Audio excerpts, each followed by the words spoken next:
Hello and welcome to Daytime, your place for scary stories straight from the horror forums of Reddit.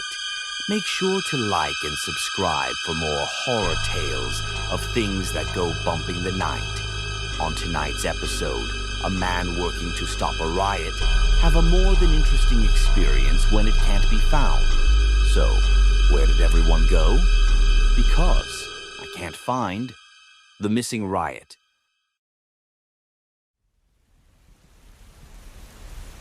Riot gear is heavy, but there's a comfort to it. You get used to it, and it is built to be worn for a long time. But sitting there in the back of that RCV, I didn't know what to expect. The order had come out of nowhere. We were told there were at least 350 people rioting, and the scene was getting worse by the minute. There were already squads on site putting down a perimeter, but I still had no idea what to expect. The others were nervous. They were psyching themselves up. Louis was playing music in his headphones, loud enough for me to hear it, 3 seats away. The other officers were checking their gear, going through their checklists. We'd stopped asking questions. There was nothing more to tell about what we were stepping into. When the doors sprung open, we were ready for anything. Shields up, we stepped out. We expected yelling, screeching megaphones, sirens, fire. But what we ran into was possibly the one thing we didn't know how to handle: a completely empty street. All 350 people who'd been there just 15 minutes earlier were gone. There were large cardboard signs without prints. Gas masks and improvised weapons littered the sidewalk. A nearby store had been looted, and there were signs of sporadic violence, but not a soul there. A couple of pigeons were inspecting a lost jacket. I'd never seen anything like it. Sure, some gatherings dissolved, but not before the police arrived. "Check for bystanders," the captain called out. Someone had to see something. I wasn't sure what to think. I walked up to Louis, who'd picked up a spray can. "What do you make of this?" I asked. "Something's up," he said, handing over the spray can. "It's empty." "So?" Louis stretched out his arms, making a point. "Where's the graffiti?" As we took a walk around town, it became increasingly clear that everyone had heard some sort of commotion, but no one had any idea what happened. I talked to an elderly couple who told me they'd heard shouting and glass breaking, but they had no idea what it was about or where everyone went. "Do you know what they were protesting?" I asked. "Some legislation, probably," said the elderly man. "Always something." "Did you hear anything?" "No, can't say I did," he clarified. "They chanted something, but I can't tell what." "But you heard it?" I asked. "You sure you heard something?" Yeah, he insisted. "Just can't remember what." Things were getting stranger. Traffic cams didn't show anyone leaving or entering the area, and the surveillance cameras in nearby buildings hadn't caught anything. The convenience store camera had been broken for years. Still, we knew for a fact that there had been people there. We were ordered to expand the search and to start knocking doors. Some of us, me included, suited back down to our uniforms. Louis and I started knocking doors at a nearby apartment complex. For the first 2 floors, no one had heard or seen anything. All we got was confused looks and shrugs. Most had heard something, but that was all we got. It wasn't until we reached the 3rd floor that we met someone who had a few more answers. Apparently, she'd been out to buy groceries from the corner shop. "The street was packed," she said. "They came out of nowhere, all ragged, wearing these weird masks. Not like the anonymous masks, more like, I don't know, hard to explain." As we kept knocking doors, we heard the intermittent reports coming in. Over at the student housing area, they'd found an entire floor of empty rooms. Over 30 student rooms, suddenly abandoned. There used to be a month-long waiting list for students to even apply for a spot there. So 30 rooms suddenly empty out of nowhere was absurd. Still, no one seemed to know anything about it. That seemed to be the common theme. Everyone knew there had been people living there, but there were no details about them. No one knew their age, names, gender, or what they'd studied. These rooms had been used until just earlier that week, but all of a sudden, they were just abandoned. 30 rooms don't just become available out of nowhere. People need help moving their things. There had to be cars coming in and out of the parking lot. Someone somewhere had to know something, and yet they didn't. Many hours later, the sun started to set. we still had no answers. Reports were written up, the night shift took over, and I went home with a whole bunch of questions in the back of my mind. I took the scenic route through the tunnel and over the bridge by the old campgrounds. Then, as I passed the riverside, I noticed an abandoned car by the side of the road. Now, I usually take that road about 3 times a week, and I hadn't seen any abandoned vehicles there previously. This was new.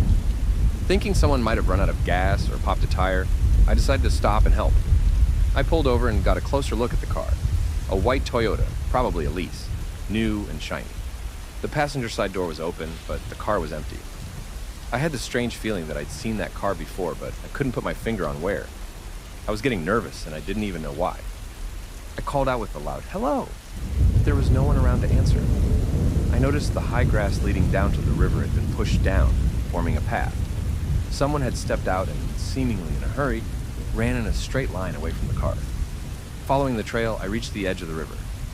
Suddenly, the tracks just stopped. I noticed something half buried in the riverbank. It was this strange white-faced mask, made out of reinforced plaster. It was heavy with a double set of clasps on the back. But the strangest thing about the mask was, by far, the face. It had this strange, neutral expression. The eyes had different sizes, and the mouth was half open. Not as in a smile, but in slight surprise. I'd never seen anyone wear one of those before, and it looked custom-made. Maybe it was related to the riot? I returned to my car and reported the abandoned vehicle. The mask, however, I kept. There was a story there. As I got home that night, I had the strangest feeling of being watched. My 2 German shepherds, Jazzy and Blues, seemed equally on edge. Living alone, they can be a bit of a handful at times, but I love them nonetheless. As I was milling about in the kitchen making dinner, the 2 of them just sat by the back door and stared out. They aren't the kind of dogs to get easily distracted, and they weren't barking. They were just sitting there, like they were waiting for something to happen. I took my dogs out for their evening walk, but I couldn't avoid the feeling of being watched. Jazzy would stop every now and then and look over his shoulder, and Blues was making strange whining noises. And yet, we were alone. No ominous winds blowing, just a long, silent walk, and this unwelcome feeling that something was horribly wrong, like I was missing something obvious. As I spread myself out in my king-size bed, I took a final look at the mask I'd found by the river. It was large, too large for me, and there was something strange about the expression. I'd set it down on my sock drawer at the far end of the room. Had the expression changed? As I got to the station the next morning, everyone was already up in arms. Louis seemed to be on his 4th cup of coffee. "That car you called in?" he said, pointing at me with his whole hand. "That was just one. There are dozens. An entire parking lot down by the diner. 2 more cars by the railway station. Probably more out by the campgrounds." "No shit? So whose is it? Who are these people?" "That's the thing," Louis laughed. "Unregistered. Every single one. Unregistered. No names, all invalid plates, no insurance registry." "You're kidding." "I fucking wish," he laughed. "This is gonna be a nightmare. Grab a file and a coffee, we're on overtime." Our lieutenant had brought in a plate of danishes and about a dozen coffees from a nearby shop. That was never a good sign. Cars were getting towed and impounded. I was in charge of registration and organizing pickup, but it was clear that this was a bigger effort than expected. Even with a good pace, it'd be a 12-hour workday. At one point, I just started photocopying registration forms and just signing them, left and right, just changing the letters of the license plate. As our lieutenant brought in Chinese food, I took a short break. I started noticing a few things around the office. Nothing big, but slightly out of place. For example, there were a few workstations unattended, and we seemed a bit understaffed. I could have sworn we used to be more people. It just felt a bit empty. I didn't get off work until 9:20. Jazzy and Blues had to stay with my sister for the night. It was hard to explain to her exactly why we were working so much overtime and what was going on. A riot without rioters. People disappearing, leaving their cars and homes behind. And then there was that something. That feeling I was missing something. And back home, I still had that strange mask waiting for me. I stopped to grab some groceries on my way home. As I walked out of the store, I saw a notice in the window asking for new part-timers. It looked recent. I turned back and walked up to the cashier, a middle-aged man eager to get back to his crosswords. "Excuse me," I said. "Did you put up the help wanted ad?" "I did," he nodded. "You interested?" "Sorry, no." I smiled. "Did somebody quit?" "Nah, nothing like that," he sighed. "We're just having some scheduling problems." "What kind of problems?" "Well, He put away his newspaper and leaned back in his chair. "I was supposed to go home about 4 hours ago, but we had no one to cover me." "Do you usually have that?" "I think so, yeah." "So in a way, it's like someone's missing?" We looked at one another, trying to find the right words.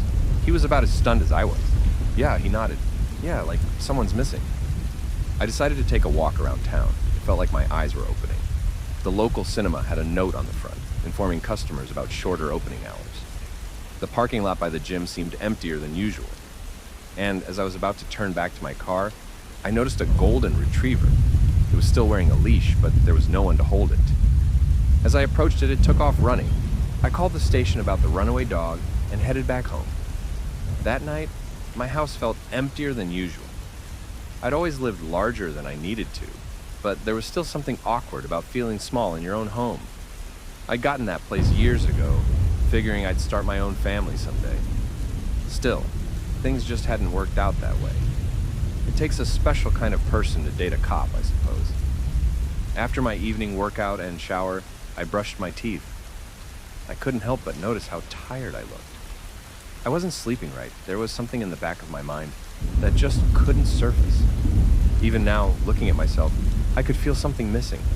A piece of the puzzle, right in front of me. My stomach churned, but I wrote it off as stress. As I cleaned my toothbrush, a thought struck me. I opened the bathroom cabinet. On the bottom shelf were several items that just didn't seem to fit with the rest. A couple of brightly colored razors, a box of tampons, bobby pins, makeup remover, tweezers, and an extra toothbrush. None of these were mine.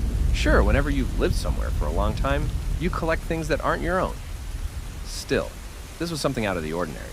I lived alone, I always had. As I walked around the apartment, that churning in my stomach turned into a rock.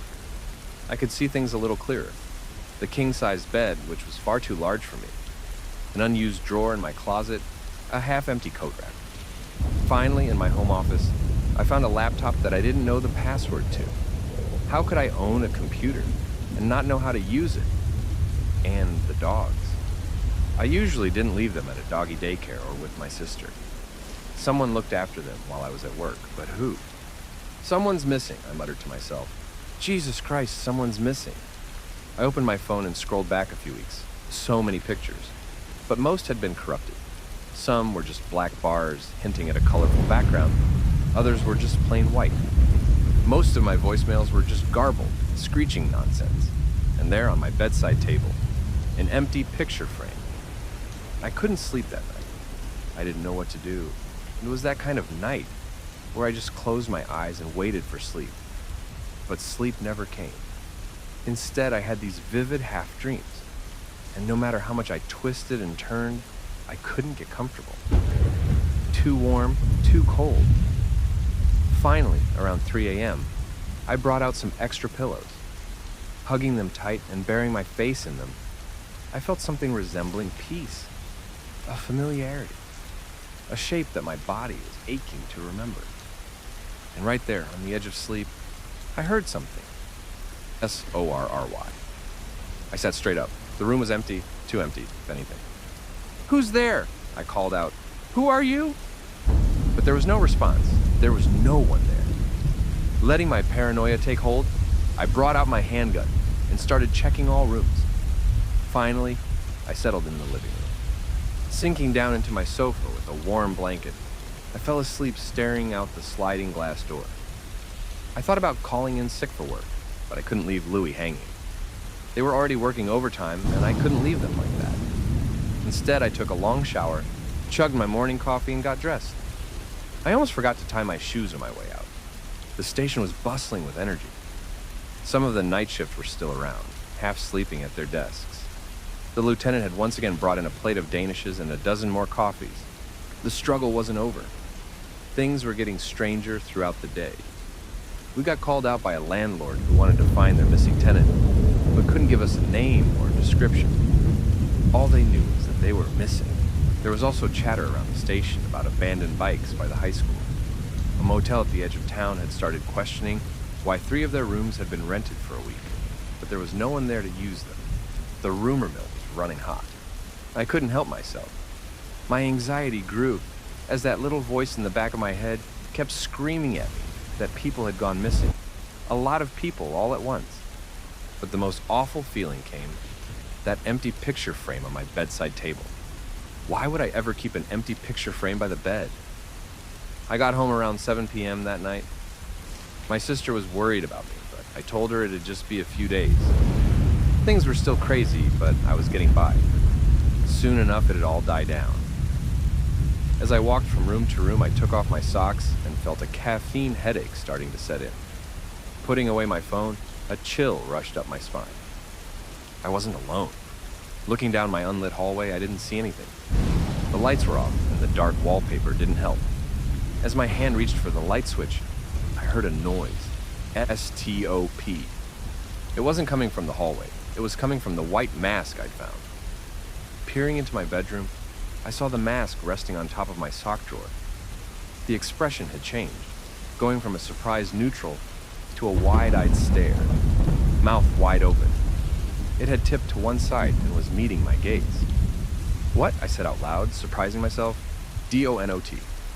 Nothing more than a faint whisper. It was clearly coming from the strange mask. My left hand started shaking, fingers uneasily resting on the light switch. D-O-N-L-O-O-K-A-T. It was a standoff. The mask was referring to whatever was waiting at the end of the hallway. I could barely hear myself think, my mind stuck between several simultaneous impulses. I could turn on the light and challenge whatever was there. I could get my gun. And yet, all I did was hold my breath and listen. There was no training to account for this stuff. There was no rational response. The hallway moved. At least that's what it looked like from where I was standing.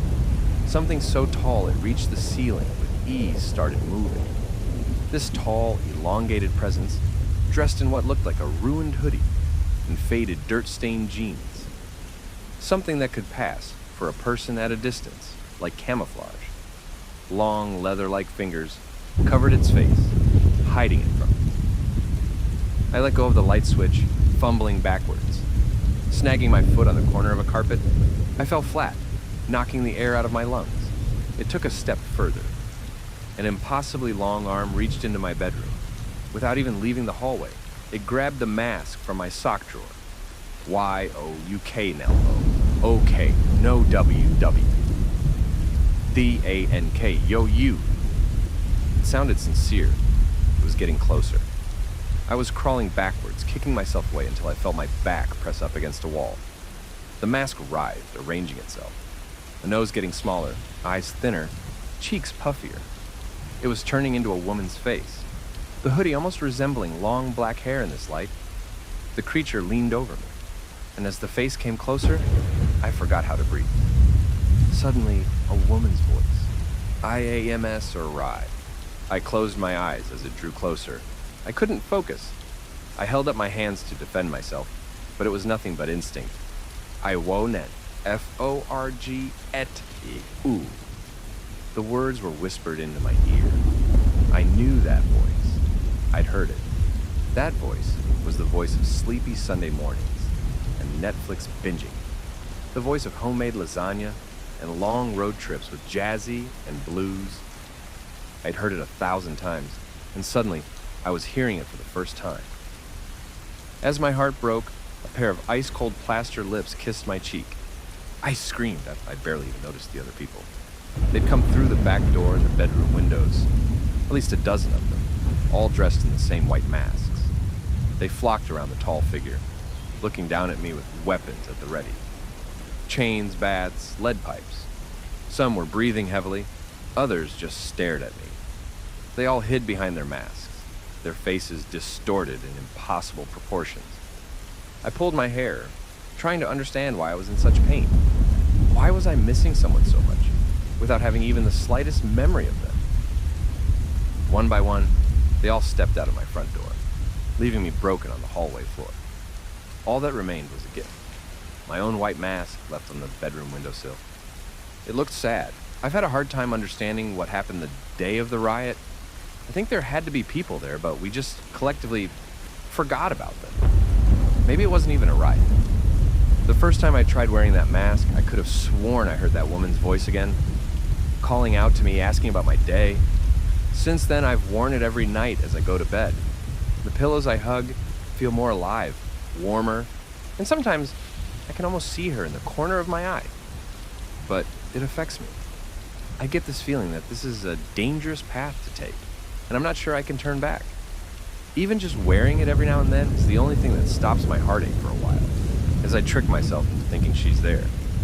And I know she's real in some way. I got the password for the laptop. Lately, my mask has started to change expression. It has gone from tragically sad to this manic-looking stare. I feel better than ever wearing it. I can laugh again, dance again. I can feel a familiar warmth when I lay down to sleep. I can feel a hand on my shoulder when I cook. Something that guides me to what spices to use to make everything taste as it used to. I'm starting to remember things, details, words. I don't care if it is too late. I don't think I can ever... Hello and welcome to Daytime, your place for scary stories, straight from the horror forums of Reddit. Make sure to like and subscribe for more horror tales of things that go bumping the night. On tonight's episode, a woman who's been asked by her brother to be a bridesmaid at his wedding starts to notice the bride going insane over a dress. So, did you see it? Because I just seen the most beautiful dress. When my little brother Jerry got married, I was asked to step in as a bridesmaid for his wife-to-be. The guest list was a little thin on the bride's side, and he figured it'd be a good bonding experience. His fiancée, Susie, came from a small rural community back in Minnesota and didn't have a lot of family. Jerry had briefly mentioned that she was an orphan, and that it was sort of an off-limit topic to bring up. Not that I'd planned to. Susie and Jerry had met during his studies at MSU, and they'd been together for over 6 years before they made it official. These were two people who were more or less married already. On their wedding day, I tried my best to cater to Susie's needs. She seemed a bit down, but I figured it was just cold feet. I didn't want to pressure her, so I held my tongue and observed. There were a lot of little things that stood out to me. The way she sighed at her reflection. The way her eyes sunk when she saw the flower arrangements. She didn't say anything, but there was a sort of lulling discontent on her face. As we waited for the dress, I found her pouting on an ottoman outside the bathroom. I joined her, giving her a curious look. "It's all beautiful," I assured her. "All of it. I can tell you put a lot of thought into it." It's not a big deal, She smiled. but it's not perfect. I mean, nothing is, but you know. "I get it, yeah." I nodded. "Nothing's perfect." It's not that, it's like, She turned in her seat, facing me with a furrowed brow. nothing is really truly beautiful. It's all right, but nothing is like I want it to be. "What would you change then?" I asked. "If you had more time?" That's just the thing. She groaned. I have no idea. It's just a feeling, you know? There were a couple of surprises for Susie, though.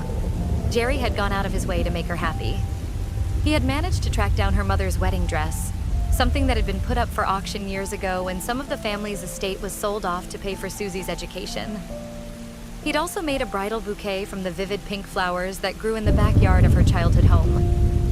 These were all surprises, but he had backups on backups if she didn't like them. Green flags all around. When the dress arrived, Susie got this strange expression on her face. Like recognition, disbelief, and amazement all rolled into one. She cracked a smile and twirled around the room with it, hugging it like an old friend. It was certainly unique, an old-fashioned blend between a drop waist and empire cut. She held the dress up and stared at a mirror, speaking to me without looking away. It's not perfect, but it's getting there. She smiled. It's almost like I picture it. I feel it. I handed her the bridal bouquet, watching the pink petals reflect in her eyes. I really do feel it. Right here. She put her hand on her stomach, smiling from ear to ear. The ceremony itself was beautiful.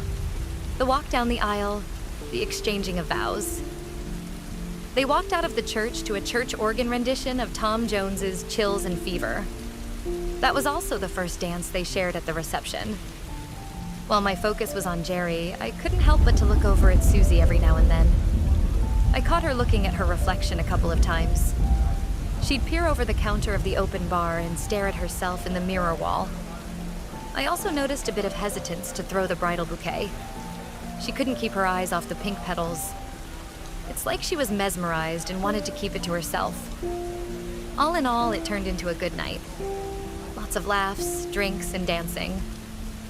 But I couldn't help but to notice something strange in Susie's eyes. A light that wasn't there earlier that day. A couple of days turned into weeks and life went on. I forgot about Susie and her wedding dress. That is, until Jerry called me up. He wanted to have lunch and catch up. Jerry and I have always had a good relationship, but we didn't really spend time on our own. We mostly just met for big events. To have him willingly seek me out rang some alarm bells. I met him at a cafe downtown. I had a sandwich. He got nothing, not even coffee. I could tell he was trying to keep a brave face, but there were worrying signs. I caught him yawning, and he had a slight shake to his hands. Something was clearly bothering him. I tried to get a read of him with some small talk, but it wasn't long until the conversation took a turn. I want to talk about the wedding. He said. Did Susie say something when she saw that dress? She loved it, I said, chewing on my sandwich. Really loved it. Yeah, but did she say anything? Anything strange? She mentioned it not being perfect. I nodded. But getting there, you know? Getting there? Yeah, like... I shrugged. I didn't know how to explain it. In fact, as I looked back on it, I had no idea what she meant. It felt like an off-the-shoulder comment, but maybe there was more to it. Jerry held his hands up. Look, He sighed. we've been having issues. Turns out their honeymoon didn't turn out as magical as one was led to believe. Susie had been obsessing over that wedding dress all week long. Jerry had once walked in on her wearing it in the bathroom, crying over how she wouldn't get a chance to wear it again. She said it made her feel beautiful, He explained. and how rare that was. Not wanting to see her sad on the first week of their life together, Jerry had just gone along with whatever Susie asked of him. She'd been wearing that dress pretty much all day long, even sleeping in it a couple of nights. For passers-by, it had been an amusing oddity, but Jerry was getting worried. Susie was having trouble keeping it together, and ever since they got back home, her behavior had taken a turn for the worse. Jerry had trouble talking about it. He kept touching his face as if trying to hide what he was saying. He'd find Susie getting up at night to put the dress on, twisting and turning in front of the mirror to see herself at different angles. But it was more than just the dress. She'd begun making modifications. The dress wasn't perfect, and she was obsessed with this idea of making it what it could be. It started with hand-weaving a couple of blue threads into the edges of the dress. But lately, she'd turned to accessorizing, turning away from the dress and onto herself. The perfect makeup, the right shade of nail polish, that kind of thing. Jerry explained. I've seen her looking up tattoo places around town. I don't know what to say. Look, you married her. I smiled. In sickness and health. Just be there for her, Jerry. I'm all about that. He nodded. But this ain't normal, and I don't know where it's gonna stop.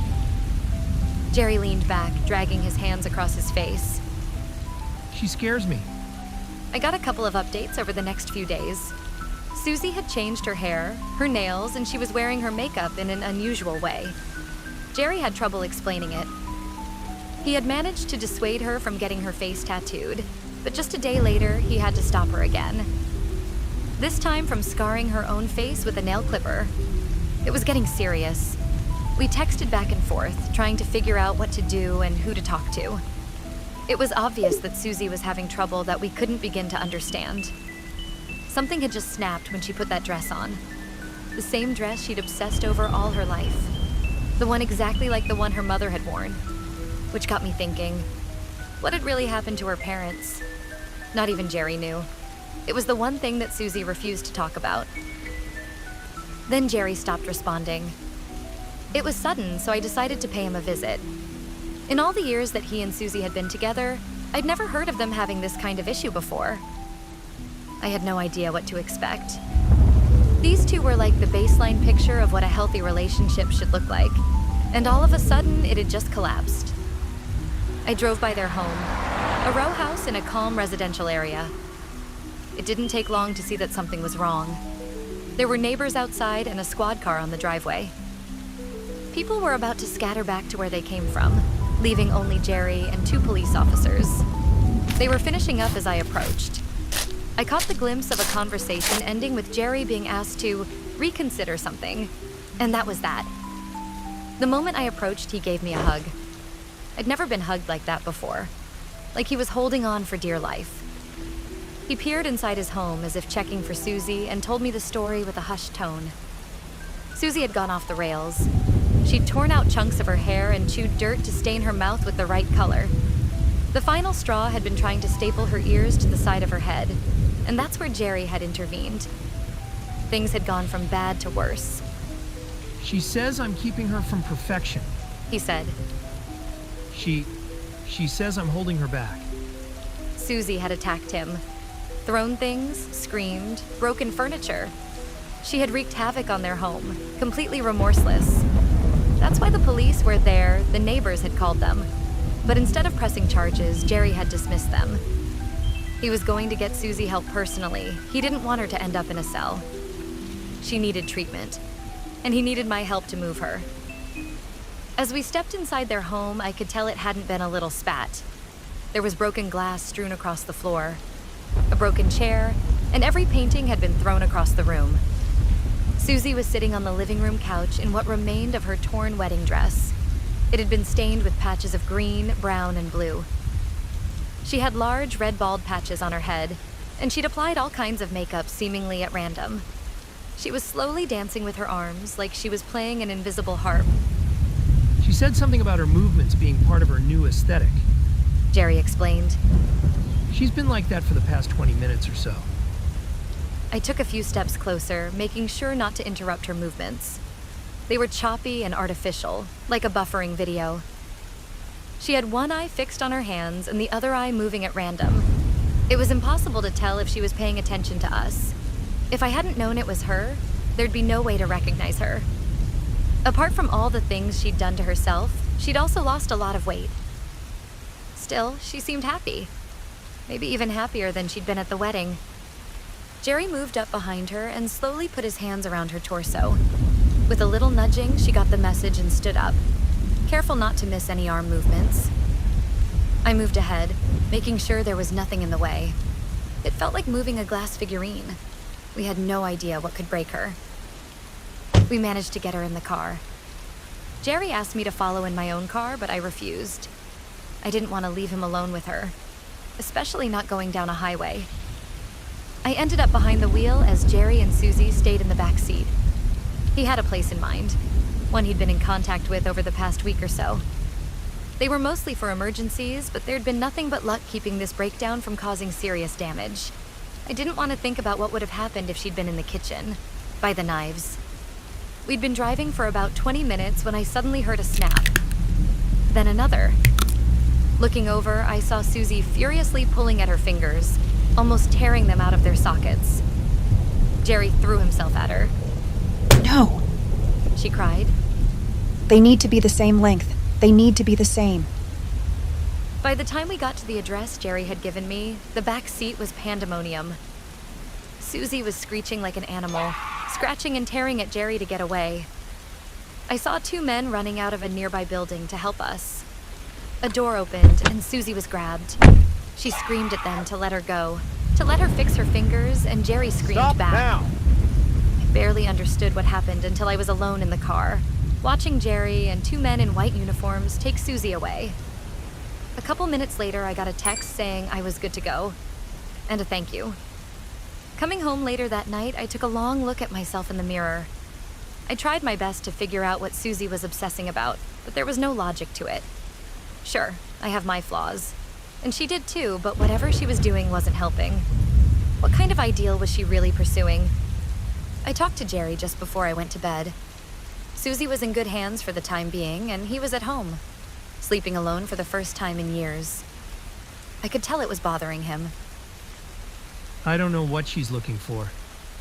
He sighed.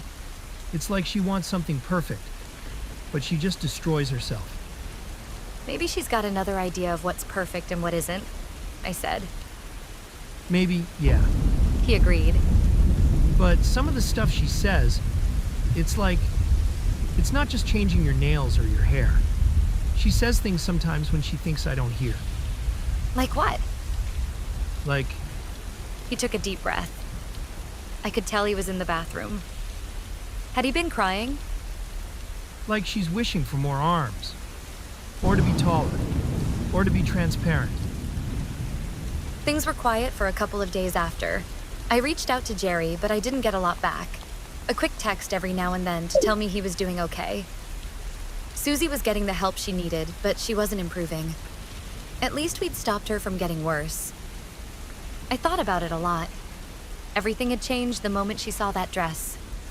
Sure, it had been unique, but what was so special about it? I asked Jerry's permission to ask around and show a few pictures of it. There were also a few cuts that Susie had discarded, which I could use to show off the fabric. I talked to a couple of professionals around town. Most of them didn't have a lot to say or dismissed me entirely. It took me half a day before I found this old woman at a hidden-away private tailor downtown that I could get some answers. They were about to close, but she took some time out of her day to help. She had never seen that cut before, despite having worked with wedding dresses for close to 40 years. It had to be a custom job. But what seemed to vex her the most was the fabric. It's not charmeuse or Georgette. She pondered. A sateen. No.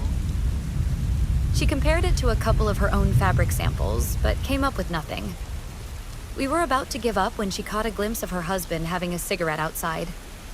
She got an idea and asked my permission to set the fabric on fire. Apparently, that's a way you can get a rough idea about the nature of the textile. Now, this piece of fabric was just a small square, no bigger than the palm of my hand. But she borrowed her husband's lighter, put the square down, and set it on fire. The reaction was immediate. It bulged in the middle as a dozen little branch-like extremities poked out of it. They grew, twisting and turning like a dying snake. The fabric turned from a bright white to a dark blue with a metallic sheen. The branches grew thicker, reaching further and further out, morphing into a petal-like flat surface. By the time the whole square was consumed by fire, it had spread out like a chemical grenade had gone off.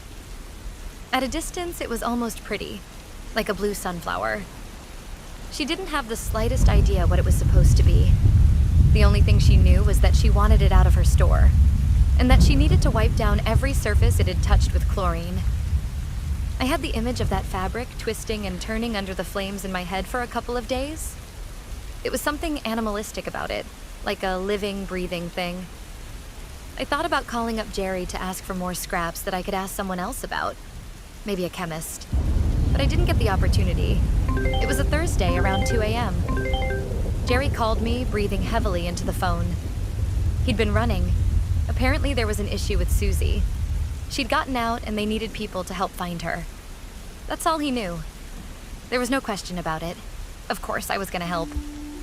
I met up with Jerry and made my way out to the mental health facility we dropped her off at. We drove past the sign with the Hatchet corporate logo and got stopped at the entrance by an armed guard. Jerry explained that we were there to help with the search, and we were let in. We were to take a detour from the main entrance, though, so I only caught a glimpse of what was happening in there. Whatever Susie had done, it was big news. 2 ambulances, several police vehicles, and about half a dozen unmarked black vehicles. They didn't even have license plates. I think I spotted something splayed out on the asphalt on stretchers. either wounded people or dead. We were guided to the staff parking lot around the back. A handful of other vehicles were parked and about 24 people surrounding them, mostly volunteer staff. They were handing out search locations, shouting out rules, and telling people who to pair up with and how. But Jerry wasn't having it. In the flashing red and blue lights, I could tell he was having second thoughts. He turned to me and lowered his voice. I don't think she'd just run into the woods. He said. I think she's going home. Then why didn't you stay home? Not our home. He said, shaking his head. The place where she feels most home. There was a secret picnic spot not too far from there. It was where Jerry had proposed. A large field, covered in flowers, with a single 4-bench picnic table that had been overgrown since the early 90s.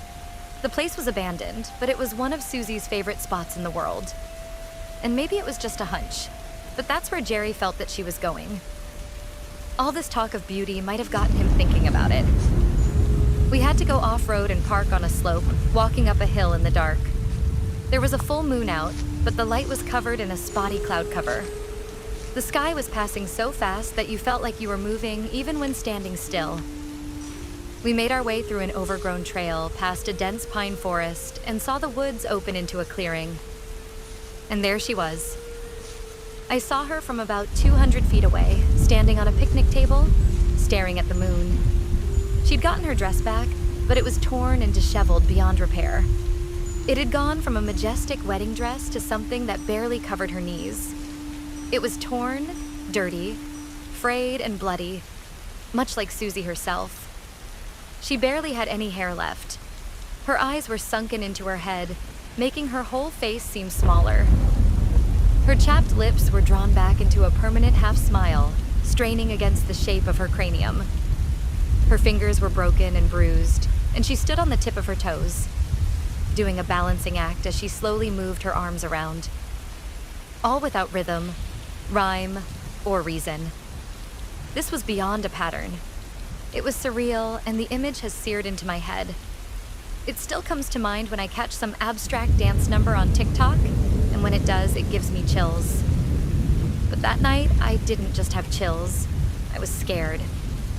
I'd seen a lot of things in my life up until that point, but there was just something unreal about this. It wasn't just madness. It was commitment. Susie knew something we didn't. We approached her slowly. As we got closer, her head turned to us, her eyes darting between me and Jerry. They seemed to move independently of one another. I could see a crack in the corner of her mouth as her involuntary smile twisted into a full-grown grin. Susie, we gotta go home. Jerry pleaded. I don't want you getting hurt. She turned her back on him, looking out into the fields beyond. Whatever she saw there was something far more interesting than what I and Jerry could offer. Still, he didn't give up. He begged her to step down from the table and come to him. He talked about the adventures they'd had and the challenges they'd overcome. And yet, Susie didn't budge. I wasn't really paying attention to what Jerry was saying. I was looking the same way as Susie. What was she really seeing? Was there something there? You know the way a ray of light can catch your eye? A reflection off a piece of jewelry or a watch, and how it can sting your eye out of nowhere. That's how I felt. I followed Susie's eyes and I saw something. Not in the night sky, but in the tree line on the other side of the glade. Looking at it stung me. It burned. It was uncomfortable, much like a ray of unwanted sun. I recoiled and regained my balance. Jerry stopped in his tracks, looking over at me. I nodded that I was fine. He looked back at Susie, but I tapped him on the shoulder.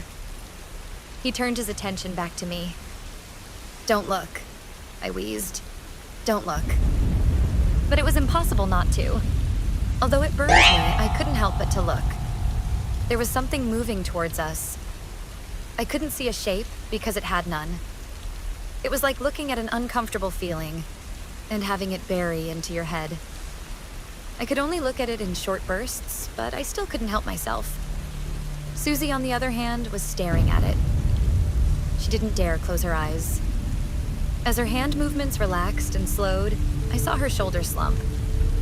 They think I'm beautiful, she cried. They'll make me perfect. Susie, what are you... They can help you too. She sniffled. We can both go. Then she turned to us, her eyes trembling like a cold dog. She smiled at me with missing teeth, revealing a bloody tongue. Her left eye found me. You too. She said. You can come too. Jerry not only stopped, but stepped back. He could feel it too. We were being threatened. There was no way Susie could overpower us both, but that wouldn't matter. She wasn't the threat here, and we didn't even understand what was. But looking across the field, I could tell it was coming closer, leaving a trail of flattened grass as it beelined towards us. Come on, Jerry. She laughed. Hurry. He fell backwards, covering his face with his hands. Something in me told me that I ought to do the same, but I didn't. Instead, I turned back to Susie. Whatever was moving out there had reached her, looming over her like a storm cloud. I could feel it. The longer I looked at it, the more complex the sensation. At first, it was like a burning pain behind the eyes, leaving a cold and exposed nerve. That nerve tingled with a resonance, painting pictures in my mind like a seismograph.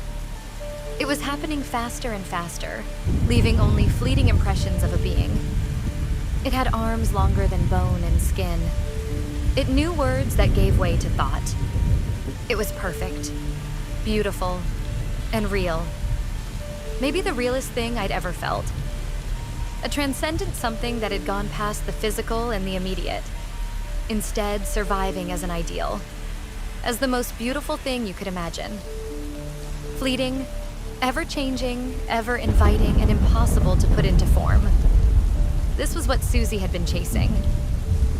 She had made herself a mockery in an attempt to create something that couldn't be, and it had recognized her efforts. Looking at Susie for one final time, she screamed with ecstatic joy, and in the blink of an eye, it happened. Her flesh unraveled into a transparent jelly.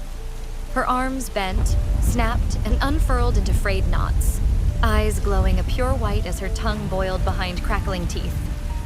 I saw her head twist like a balloon in a storm as her spine left her body.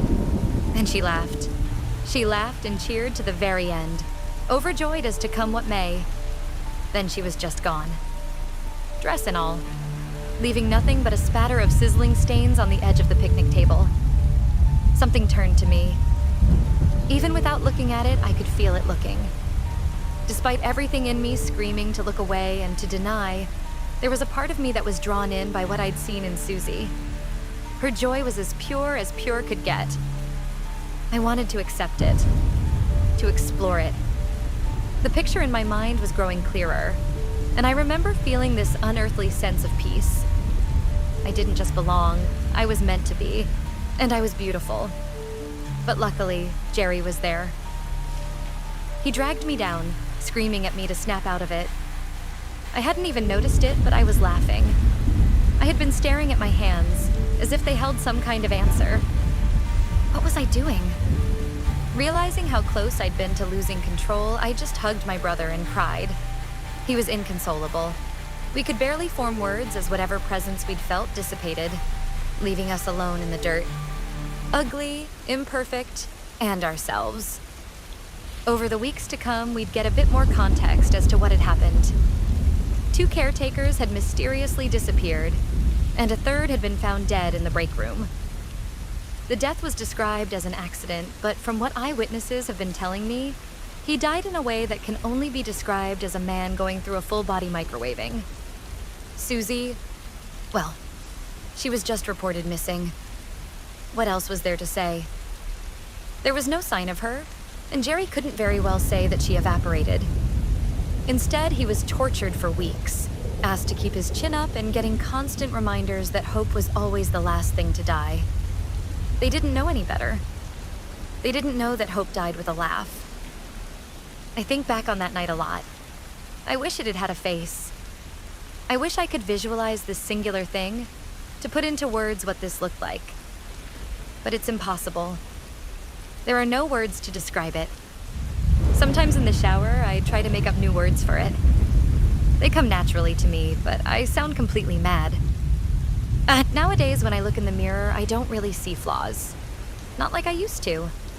I don't see my nose as a little crooked, or my teeth as a little yellow. No, it's bigger than that. It's the sense of being stuck in something static and unchanging. Confined. I find myself dreaming of being this cosmic jellyfish, floating formlessly through nothing, barely held together by anything but vague remains of what I was supposed to be. I'm sorry. It's strange. It's